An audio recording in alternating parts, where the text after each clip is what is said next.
하나님의 말씀은 출애굽기 20장 16절 말씀입니다. 출애굽기 20장 16절 말씀 제가 봉독해 드리겠습니다. 내 이웃에 대하여 거짓 증거하지 말라. 아멘.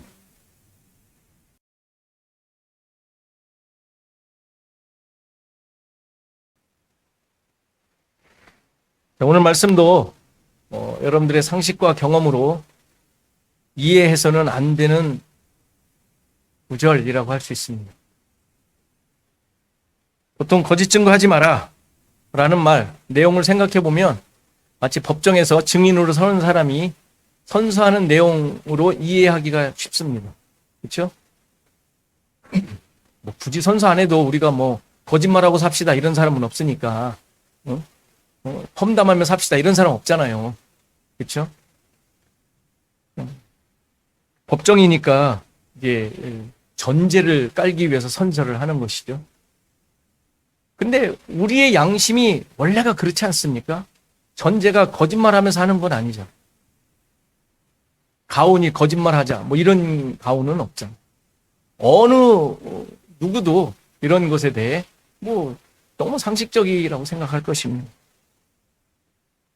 법정에서야 그게 증거가 되고 재판받는 사람의 큰 영향을 미치게 되니까 위증을 할 경우에 또 벌 받을 것을 얘기해야 되고 똑바로 하라라는 차원에서 얘기하는 것이니까.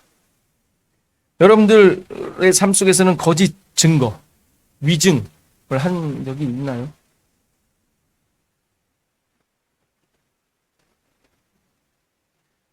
생각하고 말 것도 없어야 되는데 생각을 하게 돼요. 왜죠?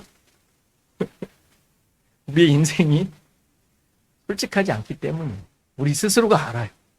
대놓고 그냥 법정처럼 거짓말을 한 건 아니어도 우리 인생을 돌아볼 때 이렇게 거짓 증거한 것 같진 않지만 가만히 생각해 보면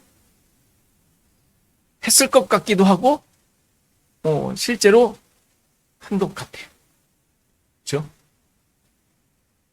서로 남의 이야기를 할 때 사실과 다른 얘기를 했단 말이에요. 추측성 보도라고 하는데 추측성 이야기를 얼마나 많이 했나 몰라요. 안 그래요? 그렇잖아요. 그 사람 그냥 보고 얘기하는 거 보고 그 사람이 그런 사람인지 아닌지 상관없이 그냥 맞아 그런 것 같아 하면서 맞장구를 치는 적이 얼마나 많아요. 이거 위증 아니에요? 거짓 증거 아니에요? 솔직히.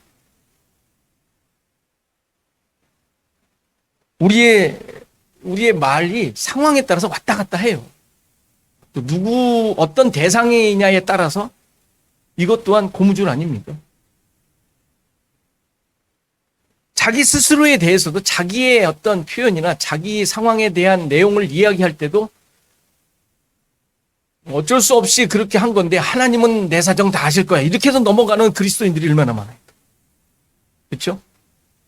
솔직한 게 아니라 위증하는 거짓 증거예요. 하나님 앞에서까지도. 우리의 삶 속에서 대충 적당히 넘어간 적은 수도 없이 많고요. 그렇죠? 안 그렇습니까? 결혼하신 분들은 부부싸움 할 때 얼마나 또 그게 또 얼마나 많아요? 거짓 증거가. 그렇죠?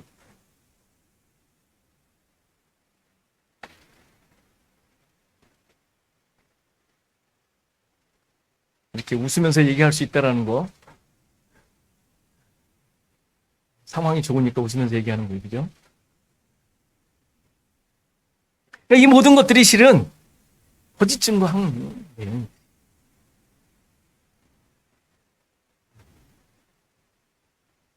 감히 얘기하지만 거짓말을 밥 먹듯이 해요. 정치인들 욕할 게 아니에요. 그렇지 않습니까? 하나 나온다라는 것은 이미 뭔가 좀 냄새가 나잖아요. 그런데 이 사람은 했다? 저 사람은 절대 안 했다? 도대체 뭐가 진짜인지, 그죠? 근데 우리가 다 그러면 살아요, 실제로. 거기는 공개돼서 그냥 방송에 나오는 거고, 우리는 방송에 안 나올 뿐이에요. 법정에서의 거짓 증거는 아니더라도, 그런 모습만 다르지 우리가 모두가 경험하며 사는 내용들, 부인할 수가 없습니다. 게다가 이러한 일에 돈이 관련되면 안 한 것도 한 것이고 해도 안 한 것. 손해 볼 수 없으니까. 거기다 내 체면과 자존심이 들어간다. 목숨을 걸어. 그렇죠? 그러다가 들통나면 그냥 목숨 끊지 않습니까? 다 내 편을 만들고 싶어요. 잘했냐 못했냐를 떠나 내 편이면 돼. 저 사람 편 들면은 거짓도 참이 돼. 그렇지 않습니까? 줄 서기 위해서. 다 내가 기준인 거예요. 내가 기준인 거예요.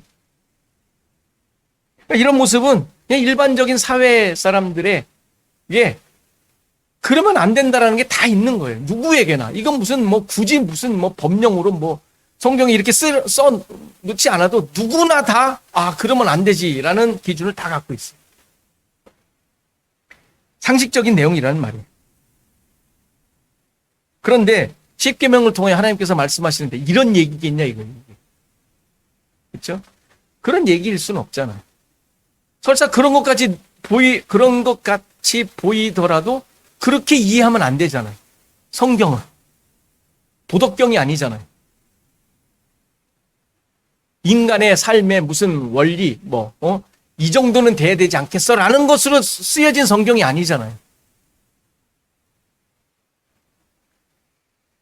참고로 여러분들 혹시 들으실 일반 상식인데 하무라비 법전이라는 거 아시죠? 들어보셨죠? 하무라비라는 왕, 고대 그 왕 이름인데 메소포타미아에 그 하무라비가 만든 법이라고 합니다. 이게 성경보다 한 1000년 정도 더 앞선 책이에요. 성경 구약 쓰여진 모세가 쓴 것보다 1000년 정도 앞선 책입니다. 근데 거기에 성경에 있는 내용이 있어요. 특히 동해보호법이라고 눈에는 눈, 이에는 이. 이게 성경에 있는 게 아니라 하무라비 법전에 있어요. 성경이 이 법을 인용한 것이라고 이렇게 얘기하는 분들도 있습니다. 어떻게 생각하세요? 성경이 그것을 따라한 것 같습니까? 이런 법령만이 아니라 성경에 있는 내용들 중에 길가메시 서사시, 그것도 길가메시라는 왕인데 왕이 쓴 모험담 같은 책인데 거기에 노아의 홍수 이야기와 너무 흡사한 이야기가 거기 있어요. 그리고 전도서의 내용에서 아주 흡사한 내용들이 거기에 또 나옵니다. 당연히 성경보다 앞서 있는 책이에요. 그러니까 그게 거기에 있다는 얘기는 성경이 그것을 쓸 때 모세가 그거 들어서 모세가 박학다식한 사람이잖아요. 그거 이렇게 듣고 이것도 쓰면 좋겠는데 하나님이 이렇게 말씀하셨다. 이들이 말하는 그게 하나님이지 이러면서 썼겠냐고. 인용했을 것 같습니까? 그 이야기를? 학자들은 인용했다고 얘기를 해요. 그리고 성경이. 제가 이 이야기를 하는 얘기는 이런 세계사적 기록에 성경의 내용들이 많이 들어있어요. 그렇다고 그것을 인용했냐? 그렇게 말한다면 성경의 수많은 내용들이 다른 수많은 책들에 불경부터 시작해서 성경보다 훨씬 앞서는 책들에 또 무슨 서적들 그런 문헌들에 있는 내용들이 성경에 얼마나 많이 있습니까? 성경이 그걸 다 그것을 가지고 인용했냐? 인용했을 수도 있습니다. 그런 내용들. 그러나 그 인용할 때 그 내용이 그들이 의미했던 내용을 그대로 인용한 것이 아니라 하나님의 뜻을 설명하기 위해 그들이 잘 알고 있는 것을 인용한 것이지 그들이 의미하는 바를 설명하기 위해 전해주기 위해 니들도 좀 이래 좀 봐라. 쟤네들도 저렇게 하는데 우리도 그래야 되지 않겠어 라는 의미로 인용한 것이 아니라 너희들이 알고 있는 상식적인 많은 사람들이 알고 있는 그 내용이 하나님께서 이런 의미로 하나님을 하나님의 하신 일을 설명할 수 있어 라고 그래서 설명하기 위해 인용한 것이라는 거예요. 그러니까 하나님께서 의도하시고 전달하려고 하는 내용은 뭐예요? 구원 이야기죠. 하나님의 구원 이야기. 예수 그리스도를 통하여 죄인을 어떻게 구원하셨는가에 대한 내용이 하나님께서 의도하시는 내용이잖아요. 성경을 쓴 이유잖아요. 거기에 부합한 내용을 설명하기 위해 너희들이 잘 알고 있는 이 내용이 하나님께서 이러한 의미로 일을 하셨다라는 것을 설명하기 위해 인용했다라고 우리는 이해해야 해요. 우리가 창세기를 볼 때 7일간의 사역을 봤습니다. 이 세상 그냥 창조한, 세상이 어떻게 생겨났는가에 대한 이야기가 아니라 그랬죠. 그럼 그건 그냥 무슨 우주 만물의 기원에 대한 책이에요, 그냥. 그러면. 성경은 그런 책이 아니잖아요. 그거 알아서 뭐 하겠어요? 몰라도 되는데. 그렇죠? 그것을 통하여 하나님께서 무엇을 설명하신다? 후원 얘기를 하시는 거예요. 그 얘기를 하는 거예요. 어떠한 역사적 사실, 과학적 어떤 내용을 쓴다 하더라도 그것이 그 사실을 알려주어 지식을 넓히기 위한 책이 아니라 그것을 통하여 하나님은 이러한 일들을 통하여 죄인을 구원하신다라는 것이 거기에 있지 않으면 쓰여진 의미가 없는 거예요. 그리고 그것을 읽는 의미도 없는 것이죠. 여러분들 과학책 읽으면서 손자병법 읽으면서 하나님의 구원 이야기를 끄집어내요? 끄집어낼 수가 없죠. 하나님이 그런 의도를 하신 적이 없는데. 그러니까 이러한 것이 성경을 보면서 우리가 찾아내야 되고 알아내야 할 내용입니다. 일반적인 그런 내용으로 성경은 쓰여져 있질 않아요. 아무리 역사적인 내용을 썼다 하더라도. 그러니까 이 성경에 이 이야기밖에 없겠냐고요. 하나님이 하신 일. 요한복음에 나와 있잖아요. 하나님이 하신 일을 바다를 먹물 삼고 하늘을 종이 삼아도 쓸 수 없는데 왜 이것만 썼겠냐고요. 그렇죠? 그 내용을 설명하기 위해서. 오늘 읽은 거짓 증거하지 말라는 이 명령도 하나님의 의도와 하나님께서 그것을 통하여 죄인들을 향하신 구원의 계획들이 살펴지지 않으면 의미 없는 거예요. 거짓말하지 말라는데 그거 그 특별한 일이 되겠어요.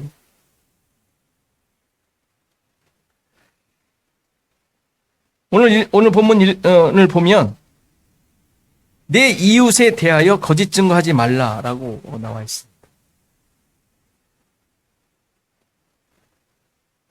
그냥 표면적으로 읽으면 그냥 상식이에요. 그렇죠?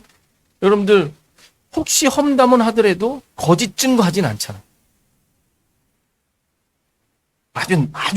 그거는 아주 목적을 가지고 사람 죽이기 위해서 하는 거예요. 그렇죠? 소문내고. 이런 윤리 도덕적 내용이 아니라는 거죠. 여기서 중요한 단어는 뭘까요? 이웃이라는 단어. 이웃. 도대체 이웃이 누구일까? 이웃이라는 단어는 돌보다, 방목하다, 양 치는, 가축을 치는 데에서 나온 단어. 다스리다, 먹이를 주다와 함께 사귀다, 친구가 되다 라는 동사에서 나온 명사예요. 이웃이라는 단어.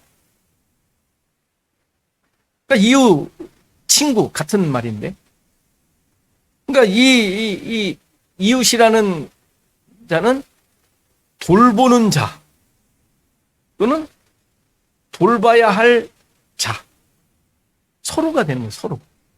그렇죠? 먹이를 주는 자, 또 먹이를 주어야 할 자라는 정도로 이해할 수 있어요. 이 동사의 어근을 가지고 이해를 한다면 그 이웃이라는 단어. 그러니까 이 이웃은 당연히 하나님께서 그의 백성들에게 주시는 것이니까 그 이웃은 이렇게 하나님의 일하신 언약으로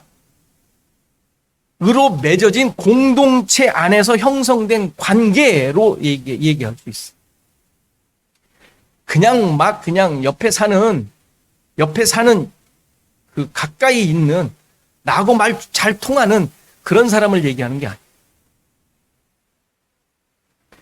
이런 자에 대해서 예수님께서 말씀해 주셨죠? 어디에서?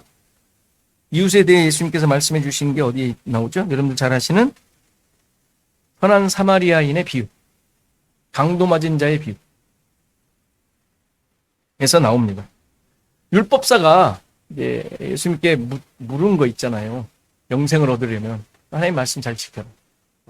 뭐라고 했느냐 물어보니까 하나님을 사랑하고 이웃을 내 몸과 같이 사랑하라 했다. 그렇게 하라. 그러니까 대뜸 이 사람이 뭐라고 다시 물어요? 그럼 내 이웃은 누구니? 라고 묻잖아요. 그러니까 예수님께서 예화를 하나 해주셨죠. 사실적인 이야기라고도 얘기할 수도 있고, 또는 예수님께서 하신 말씀이라고 할 수도 있고, 어쨌건 말씀을 하시는데 거기서 강도 만난 자의 비유를 말씀해 주시죠. 그래서 그 강도 만난 자가 이제 거반 죽게 되었는데 거기에 누가 지나가요? 제사장이 그냥 지나갔고, 레위인도 그냥 지나갔는데, 사마리아인, 율법사나 이스라엘 사람들이 개 취급하던 그 사마리아인이 지나가다가 그를 치료해주고 또 여관까지 갖다 주고, 뭐 필요하면 내가 올 때 다 갚겠으니 잘 돌봐라.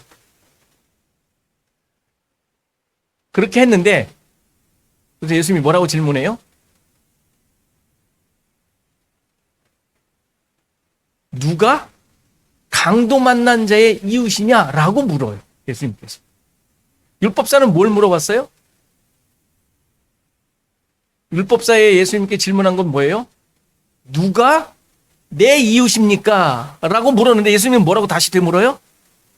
누가 강도 만난 자의 이웃이냐라고 물어요. 이 질문의 차이를 아시겠어요? 지난번에 예전에 한번 얘기를 했었는데.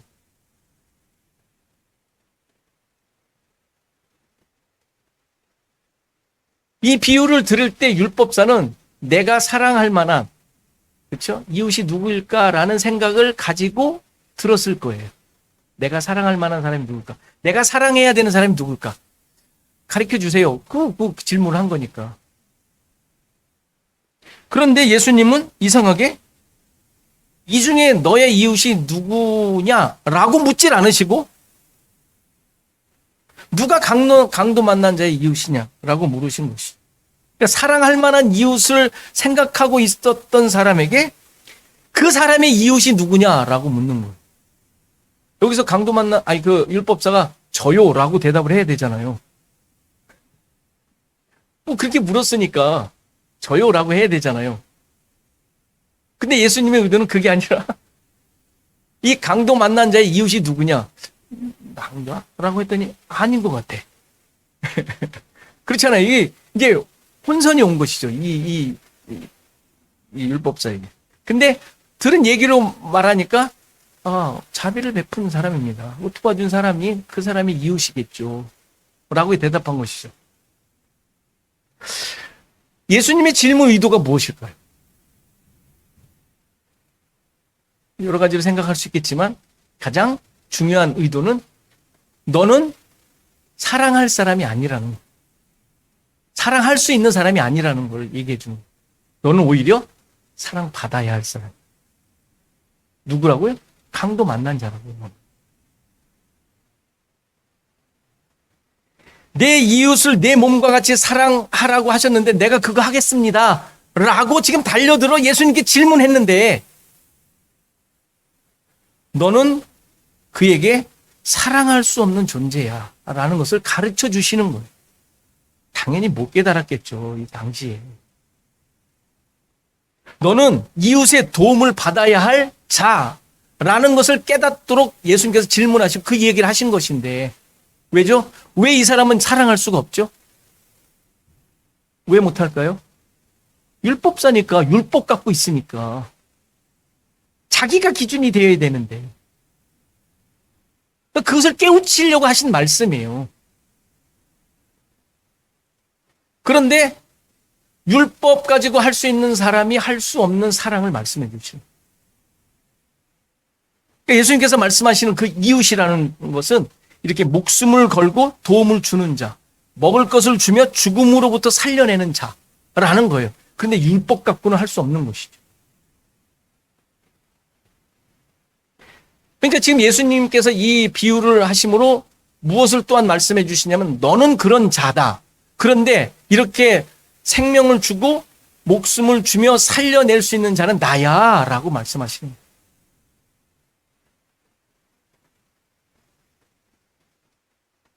그러니까 이웃은 누구예요? 이렇게 돌보고 먹을 것을 주어 살려내는 자. 그가 이웃이야. 자비를 베풀 수 있는 자.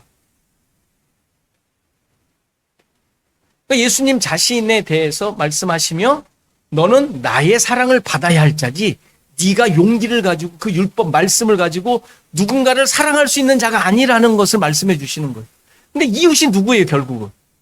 예수님이라는 얘기예요.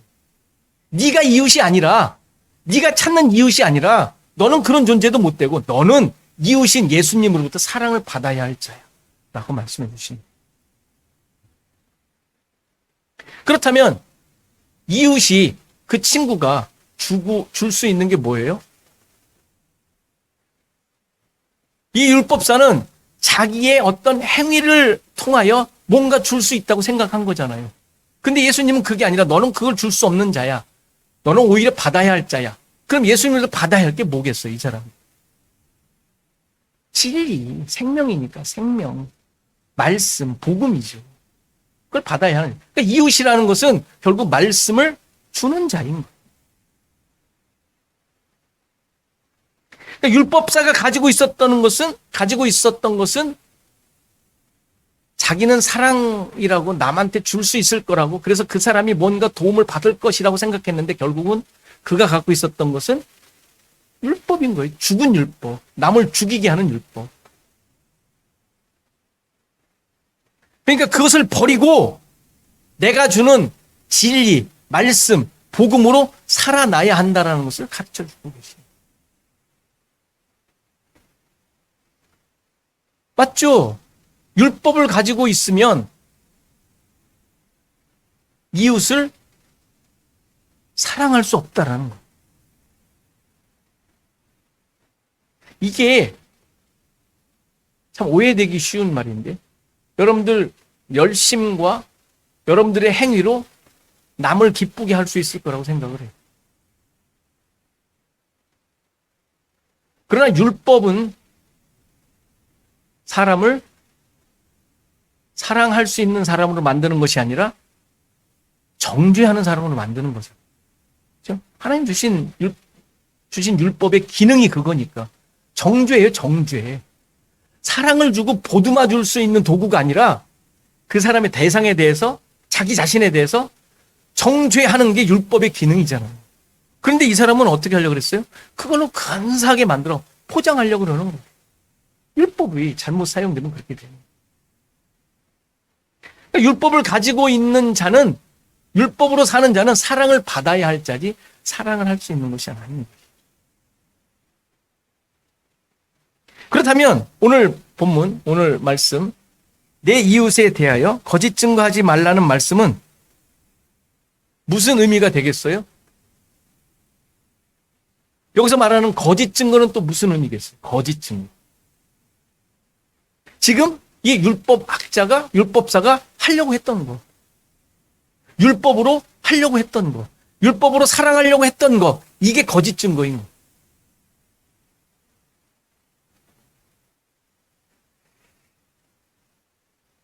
거짓 증거, 거짓말.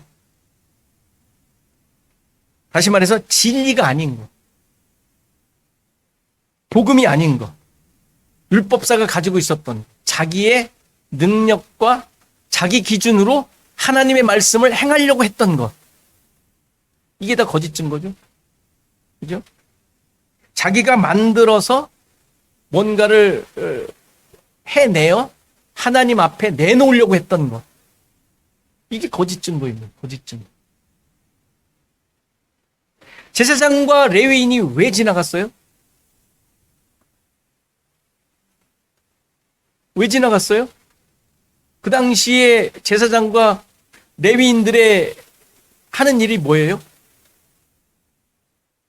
제사 지내고, 레위인은 성전 일을 해야 되잖아요. 거룩해야 돼. 그런데 지금 가다가 죽은 사람을 만지면 돼, 안 돼? 왜요? 거룩해야 되니까. 하나님 앞에 정결하게 나아가야 되니까. 시체를 만지면 안 돼. 더러운 걸 만지면 안 돼. 놀랍지 않아요? 하나님을 잘 섬기려고 하는 사람이 그래야 되는 거예요. 이게 거짓 증거 아니에요?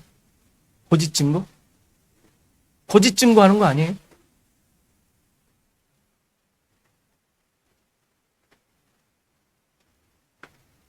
하나님을 잘 섬기고 하나님의 말씀대로 살려고 하는데 사랑을 할 수가 없어. 자기가 가지고 있는 하나님의 말씀을 가지고 아무것도 할 수가 없어요. 거짓 증거 아니에요? 거짓 증거? 거짓말 아니에요? 거짓말? 거짓말 덩어리 아니에요? 거짓 덩어리 아니에요? 거짓 덩어리?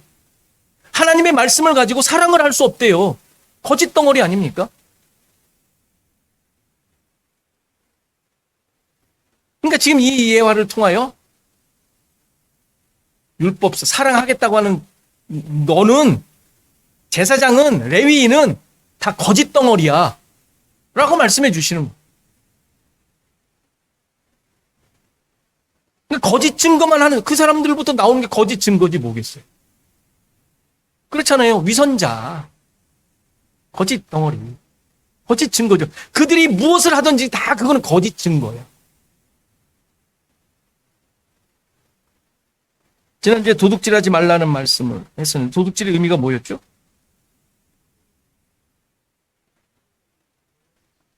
내가 주체가 돼요? 하나님의 일하심을 내 것으로 챙기는 거. 도둑질이잖아요, 도둑질. 그렇죠? 그런데 그렇게 나타나는 내용을 거짓 증거라 그러는 거예요.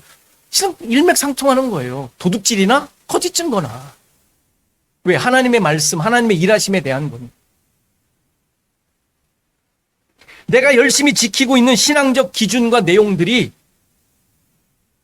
지금 이 율법사가 갖고 있었던 의도였고 내용이었고 제사장과 레위인이 보여준 그 내용인데 하나님의 일을 열심히 한다는 생각으로 하고 있는 모든 것이 다 거짓 증거예요. 거짓 덩어리. 그들이 하나님을 위한다고 하지만 그게 거짓 증거네요. 우리가 그러고 있지 않나 보라. 우리가 그러고 있지. 내가 기준이 되면 다 거짓 증거예요. 거짓 증거. 내 체면 살리려고 하는 건 다 거짓 증거예요. 교회 안에서 내 체면 챙기면 다 거짓 증거예요. 그 사람이 뭘 하든지. 내 체면 챙기면. 내 가치 챙기면. 내 자리값 하겠다고 하는 건 전부 다 거짓 증거예요. 전부 다. 예외 없이. 복음은 내가 기준일 수 없잖아요. 머리가 그리스도라며요. 하나님과 하나 되었다는 것은 하나님이 내 속에 들어와 내 맘대로 하는 거가 된 거예요? 아니잖아요. 그 의미가 아니잖아요. 하나 되었다는 말은. 나는 없어지고, 그렇죠? 나는 그의 통치를 받는 자가 되었다라는 거잖아요. 하나님의 뜻에 함몰된 거잖아요. 나에게 하나님이 함몰됐어요? 그게 아니잖아요. 근데 왜 신앙생활은 하나님이 나에게 함몰된 모습으로 사냔 말이에요. 이게 다 거짓 증거예요. 거짓 증거. 거짓 덩어리. 하나님을 위해 아무리 애쓴다고 하더라도 내가 기준이 되어 있으면 다 거짓 증거예요. 뭘 하든지. 뭘 하든지. 자기가 기준이 되어 있으니까 뭘 하다가 뭐라 그러면 누가 뭐라 그러면 기분이 나쁜 거예요. 자존심이 상하는 거예요. 왜 자존심이 상할까요? 내가 했으니까. 내가 했으니까. 거짓 증거를 한 거예요. 거짓 증거. 그게 들통난 거예요. 그러니까 교회 안 나오는 거예요. 창피하니까. 물론 인간관계라 그런 입장에서는 좀 서로가 조심할 필요가 있지만 자기가 똑바로 해야죠. 자기가. 옆에서 뭐라고 한 사람도 물론 있어요. 그러나 자기가 똑바로 있어야죠. 여유로워질 수 없어요. 거짓 증거 아니면 거짓 증거가 아니라 안 그래요? 그게 더 크지. 저 사람이 말한 게 더 커요? 내가 가지고 있는 내용이 더 크지. 왜? 하나님의 내용이 나오는 건데 내 기준이 나오는 게 아니라.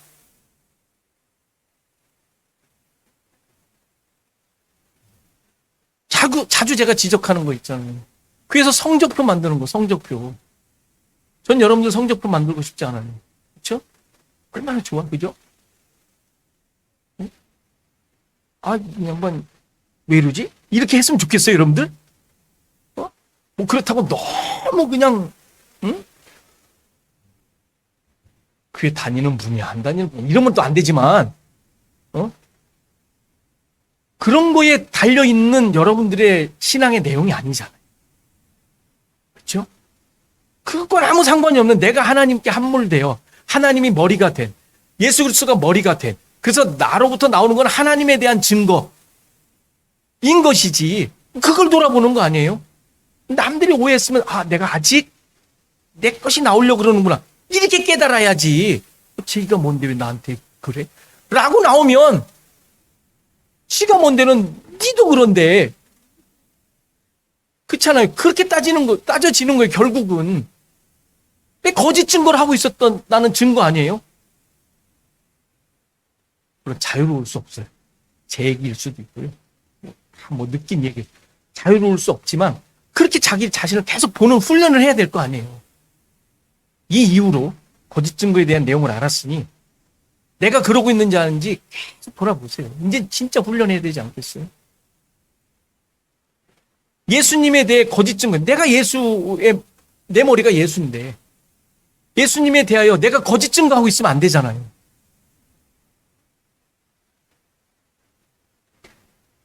그 구약의 지도자들이 맨날 욕먹었던 게 그거 아닙니까? 거짓 증거하고 있었던 거. 야, 제사 그만 좀 드려라.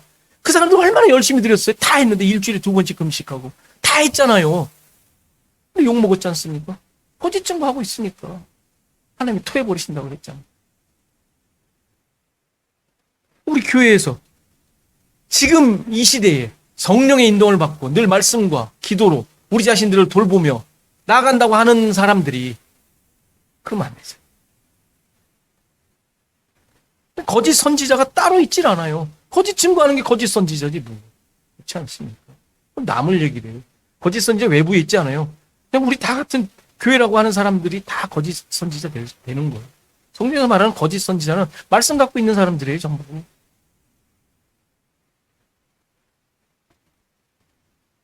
복음이 나의 신앙에, 나의 삶에 오용되고 있는 것은 아닌지, 내가 여전히 기준이 되어 모든 것을 행하고 있는 것은 아닌지, 나를 위한 복음, 나를 위한 하나님, 내 가치를 챙기는 것은 아닌지, 이게 다 거짓증.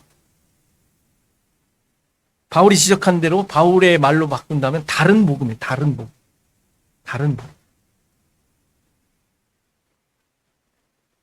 예수 그리스도에 대하여 다른 기준과 가치, 뭐 다른 기준과 가치, 자기가 기준이 돼요. 그냥 내가 좋은 대로 해석하는 거예요. 말씀을 읽을 때나 기도할 때, 봉사할 때, 교제할 때, 우리의 신앙적 행위라고 할 수 있는 모든 것들을 할 때 항상 하나님이 다스리는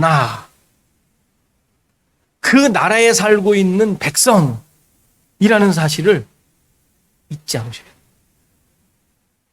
하나님의 약속이 성취된 자예요. 성취된 자. 여러분 과정이라고 너무 그냥 아직 난 멀었어 라고 자꾸 자기 자신을 위로하려고 그러지 마세요. 성취된 자예요. 성취된 자. 이미 끝났어요. 그것을 가지고 나 자신을 계속 치며 굴복시키며 살아가는 게 나지. 하나님의 백성이지. 아직 난 멀었으니까 조금 이 정도면 됐지. 이런 식으로 스스로 위안하려고 하지 마세요.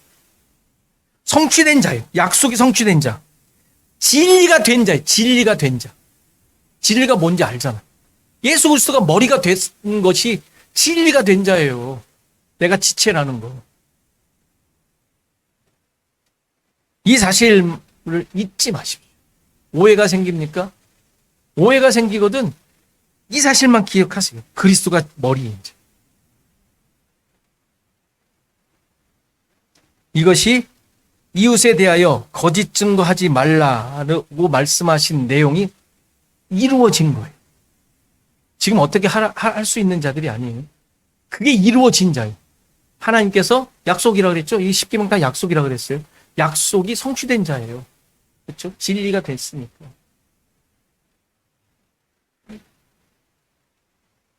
여러분들에게 일어나는 수많은 일과 환경들은 이 거짓 증거하지 않는 진리가 된 자가 살아가야 하는 삶의 현장입니다. 그 기준으로 여러분들이 살아가시고 애쓰시고 또 그렇게 보실 수 있다면 여러분들은 하나님 백성으로 하나님 나라에 살고 있는 자인 것입니다. 예수님이 오심을 기뻐하는 이 계절에 세상을 바라보며 그것을 쫓지 않고 약속이 성취된 자임을 기억하며